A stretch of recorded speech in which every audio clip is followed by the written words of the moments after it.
Humour psycho പടം എന്ന് പറയാം. പിന്നെ അടുത്ത ജഗതി ശ്രീകുമാറാണ്.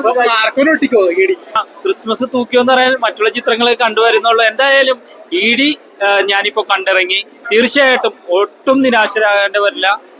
സുരാജ് ഇതുവരെ ചെയ്യാത്തൊരു ക്യാരക്ടർ, സൈക്കോ പ്ലസ് ഒരു ജെന്റിൽമാൻ പ്ലസ് കോമഡി എല്ലാം അവിടെ ഉണ്ട്. ഡാർക്ക് കോമഡി എന്നല്ല, ആളുടെ ക്യാരക്ടർ എങ്ങനെയാണെന്ന് സ്റ്റാർട്ടിങ് മുതലേ എസ്റ്റാബ്ലിഷ് ചെയ്തിട്ടുണ്ട്. മിസ്സാക്കരുത്. ലൈക്ക് സ്റ്റാർട്ടിങ്ങില് ആള് ക്യാരക്ടർ വരുന്ന രീതി, ആള് അനുഭവിക്കുന്ന സംഭവങ്ങൾ മൊത്തം കണ്ടു കഴിഞ്ഞാലാണ് ആ ഒരു ക്യാരക്ടറിനോട്, അതായത് സുരാജിന്റെ ക്യാരക്ടറിനോട് കുറച്ച് കണക്ഷൻ എങ്കിലും ഫീൽ ചെയ്യാൻ തോന്നുന്നു. കണ്ടപ്പോ മറ്റേ പുള്ളി നല്ല ഹ്യൂമറാന്ന് പറഞ്ഞ ഓർത്തിരുന്നു. ശരിയാണ്. ഹ്യൂമർ ഉണ്ടായിരുന്നു, ഞാൻ കണ്ടില്ല.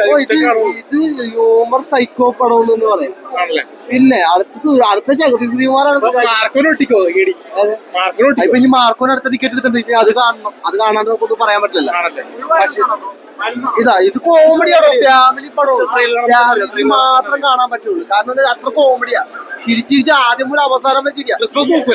ക്രിസ്മസ് തൂക്കുന്ന മാത്രമല്ല, ഇതിന്റെ 2ാം ഭാഗം ഉണ്ടാവും എന്നുള്ള കാര്യം ഉറപ്പാണ്. അതിന്റെ 2ാം ഭാഗം ഉണ്ടാവും. കാര്യം എന്ന് വെച്ചാൽ അതേപോലെ ചെയ്ത് വെച്ചേക്കുന്നത്. അത് നമുക്ക് ഒരു പ്രാവശ്യം ഇപ്പൊ കാണണം. ഒരു ടിക്കറ്റ് എടുത്ത് ഒരു പ്രാവശ്യം കൂടി ഞാൻ കാണും. ടിക്കറ്റ് എടുത്ത് തരാം. ശരി. അപ്പൊ എല്ലാരും ഫാമിലി ആയിട്ട് വന്ന് കാണണം ഈ പടം. നമ്മുടെ പിന്നെ അടുത്ത ജഗതി ശ്രീകുമാറാണ് സുരാജ് വെഞ്ഞാറമൂട്. അത് തന്നെ എനിക്ക് പറയാനുള്ളത്. പിന്നെ ദിലീപേട്ടനെ വെട്ടിക്കൂല. ദിലീപേട്ടനെ വെട്ടിക്കുന്ന ബേസിൽ ജോസഫ്. അടുത്ത ജനപ്രിയ നായകൻ ബേസിൽ ജോസഫാ. അത് ദിലീപേട്ടന്റെ കുറച്ചൊരു ചേരുവകള് ബേസിൽ ജോസഫ് ജനപ്രിയ നായകനാകുന്നാണ് ഇപ്പൊ മീഡിയയിൽ പുറത്തുവിട്ടേക്കുന്ന പുതിയ ന്യൂസ്. ജനപ്രിയ നായകൻ ദിലീപേട്ടൻ തോന്നുന്നു. അത് സമ്മതിച്ചോളൂ. അറിയാലോ, ക്രിസ്മസ് ന്യൂ ഇയറിലും സുരാജേട്ടൻ ആദ്യത്തെ ഒരു പ്രൊഡക്ഷൻ കമ്പനിയിൽ ലിസ്റ്റൻ ചേട്ടനായിട്ടുള്ള ഒരു പ്രോഗ്രാമിൽ ആദ്യത്തെ ഇറങ്ങുന്ന സിനിമ. അതേപോലെ പെർഫോമൻസ് ബേസിൽ സുരാജ് ചേട്ടനായിട്ട് സ്കോർ ചെയ്യാനുള്ള ഒരു പടം തന്നെയാണ്. അത്യാവശ്യം തിരിക്കാനും ചിന്തിപ്പിക്കാനും പിടിച്ചു നിൽക്കാൻ പറ്റുന്ന കോൺഫിഡൻസ് പെർഫോമൻസ് ബേസിൽ കാണുമ്പോ ഉണ്ട്. സിനിമ ടോട്ടലി എങ്ങനെയുണ്ടെന്ന് വെച്ച് കഴിഞ്ഞാൽ ഓരോരുത്തരുടെ ടേസ്റ്റ് അല്ല, നമുക്കത് പറയാൻ പറ്റില്ലല്ലോ. എന്റെ ടേസ്റ്റ് പോലെ നിങ്ങളുടെ ടേസ്റ്റ്, നിങ്ങളുടെ ടേസ്റ്റ് പോലെ എന്റെ ടേസ്റ്റ്, അത് ഓഡിയൻസിന്റെ കയ്യിലാണ്. പക്ഷെ സുരാജിന്റെ പെർഫോമൻസ് ഉഷാറായിട്ടുണ്ട്. അത് ഒരുപാട് സംഭവങ്ങൾ ഉണ്ട് അതിൽ. ഒരു എന്താ പറയാ, നമുക്കത് അഭിനയിക്കുന്ന ആർട്ടിസ്റ്റ് എന്ന നിലയ്ക്ക് സുരാജ് ചേട്ടൻ ഇതിൽ അടിപൊളിയായിട്ടുണ്ട്. എക്സ്ട്രാ ഡീസന്റ് പോലെ തന്നെ എക്സ്ട്രാ പെർഫോമൻസ് ഉഷാറായിട്ടുണ്ട്.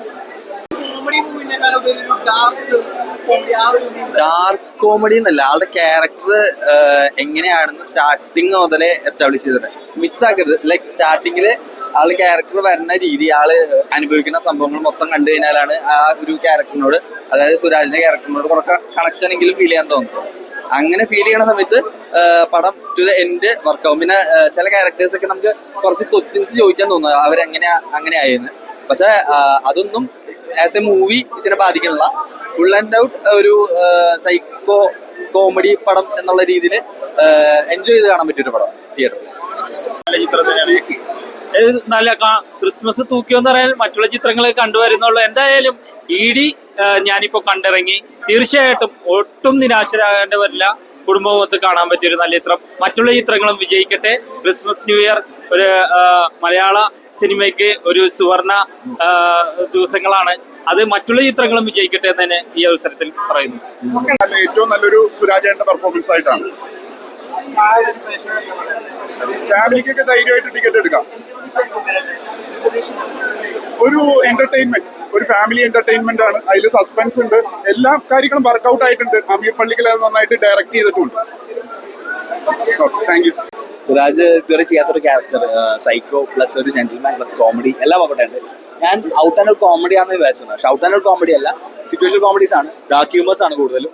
അത് അത്യാവശ്യം തന്നെ വർക്ക്ഔട്ട് ആയിട്ടുണ്ട്. പിന്നെ സെക്കൻഡ് ഹാഫ് ഒക്കെ വരുമ്പോൾ ഒരു ത്രില്ലർ എലമെന്റ് കയറി വരുന്നുണ്ട്. ഫാമിലി ഇമോഷൻസ് നന്നായി വർക്ക്ഔട്ട് ആയിട്ടുണ്ട്. ക്ലൈമാക്സ് ഞെട്ടിക്കും നമ്മള്. കാരണം എക്സ്ട്രാ ഡീസന്റ് മാത്രമല്ല, ക്ലൈമാക്സ് ആകുമ്പോൾ ഇഡിക്ക് വേറെ ഫുൾ ഫോം കൂടി ഉണ്ട്.